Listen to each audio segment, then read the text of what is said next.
Klabu ya Simba imeripotiwa kuanza mazungumzo na mabingwa wa Afrika Kusini Mamelodi Sundowns kwa lengo la kuinasa saini ya kiungo hatari Jayden Ozwin-Adams katika dirisha lijalo la usajili. Jina la Adams limetajwa kuwa miongoni mwa wachezaji wanaotazamwa kwa karibu kutokana na uwezo wake mkubwa wa kucheza eneo la kiungo na kusaidia mashambulizi. Inaelezwa kuwa mpango huo wa usajili unasukumwa kwa kiasi kikubwa na kocha wa Simba, Steve Barker, ambaye anaripotiwa kuwa na mapenzi makubwa na uwezo wa mchezaji huyo. Barker anaaminika kuwa amekuwa akimfuatilia Adams kwa muda mrefu, akivutiwa na ubunifu wake, uwezo wa kumiliki mpira pamoja na nidhamu yake ndani ya uwanja. Taarifa zinaongeza kuwa katika kipindi cha mapumziko ya ligi, kocha huyo alisafiri hadi nchini Afrika Kusini ambako alifanya mazungumzo ya awali na baadhi ya watu wa karibu wa mchezaji huyo ili kujadili uwezekano wa kufanikisha dili hilo.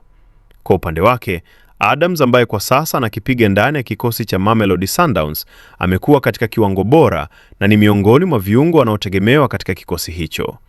Uwezo wake wa kucheza kama kiungo mshambuliaji pamoja na kusaidia kujenga mashambulizi umemfanya kuvutia vilabu kadhaa, si tu barani Afrika bali pia nje ya bara hilo.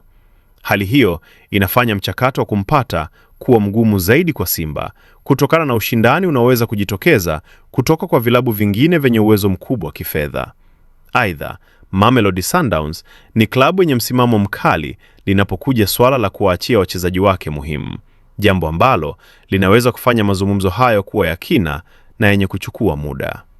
Taarifa zaidi, usiache kusubscribe chaneli yetu ya Usajili Wetu uwe wa kwanza kupata taarifa zote za kimichezo. Pia tunapatikana kwenye mitandao yote ya kijamii: Facebook, Instagram, TikTok pamoja na Twitter kwa jina la Usajili Wetu. Jina langu ni Shabi Graphics.